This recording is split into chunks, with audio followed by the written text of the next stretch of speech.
Hello, I'm Mike. Welcome to my video regarding first time or beginner real estate investors.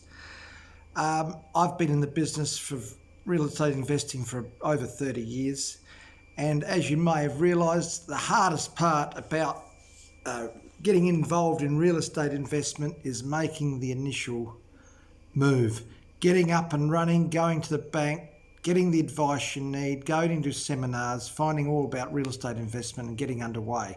A lot of people get very nervous. A lot of people decide it's too hard for them, and that's the initial difficulty. But you've got to get confidence and you've got to go for it. And once you do go for it and get underway, you'll be much wiser for it. So my video today is the 5 must-dos that you must do to get involved in real estate investing as a beginner or a first-time investor. Number 1 is the property, of course. Now, I always say buy as close to the CBD in your local capital city or wherever you're living as you can. Obviously, the closer you get to a capital city CBDs, the more expensive. So, in my opinion, try and buy as close as you possibly can to the CBD. You'll get better opportunity for tenants and you'll get a better quality of tenant. Number 2 is buy a property which is large enough to subdivide. I've done this myself quite a few times. I've bought larger properties on good size allotments of land. I've rented out the property for a number of years, and then at some stage I've demolished the property and subdivided the land and built 2 houses on the land.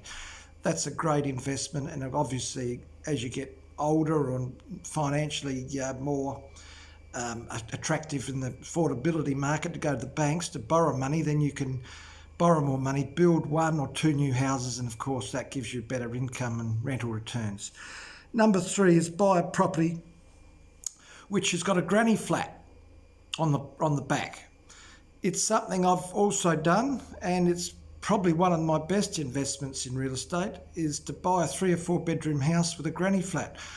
Obviously, doing that, you get 2 incomes, you get 2 rentals, you have 2 separate rental lease agreements, and your property is getting double the return. It's a fantastic way of doing it, and even if you buy an established property with an established granny flat on the back, that's good. But if you've got the available land to build a brand new granny flat on the back of the property that you've bought, and you get council approval to do that, then that's just as good or even better. Number 4 is buy a property which is less than 10, 15 years old. I generally try to buy property which is new if you can afford it, because they're lower maintenance and you get a very good quality of tenant. But if you buy a property which is 10 to 15 years old in good condition, it's been maintained well, then you can obviously attract a good quality tenant as well.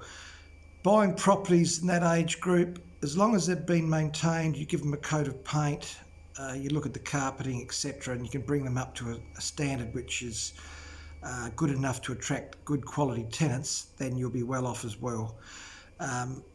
If you buy a property which is downtrodden, poorly maintained, 50 years old, crying out for electrical plumbing problems, worn windows, landscaping, poor quality, then accordingly the rent will be lower, and accordingly you'll get a poorer quality of tenant. And the poorer the quality of tenant, of course, that means more issues, more possible problems, conflicts. It's a way of starting. We've all been there. We've all started with that sort of property. I've done it on a few occasions, and I've done it mainly buying an older property which on a large piece of land so I could subdivide.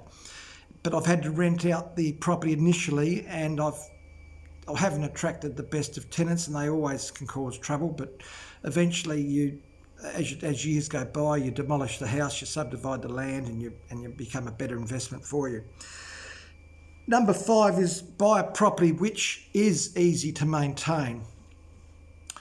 There's lots of properties out there, and as a first-time real estate investor, you've got to be careful to buy a property which, A, you can maintain yourself, and B, it's not going to need major refurbishment. If you buy a property which is good condition, it's the electrics, the plumbing, etc. is good, and it just needs maybe some new carpet or a new paint job internally, that's the sort of thing that you can arrange or do yourself easily.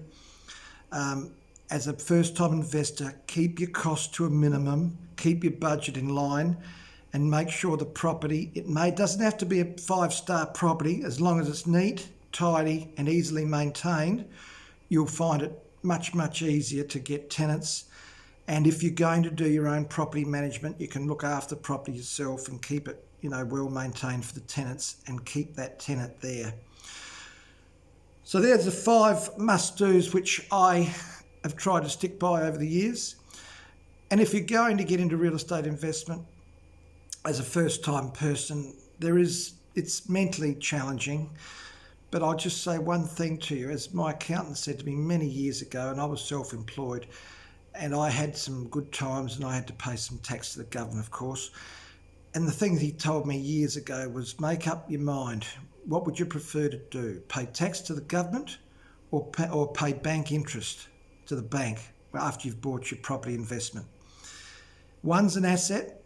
Buying the property, paying the bank interest on your mortgage to the bank, that's an asset.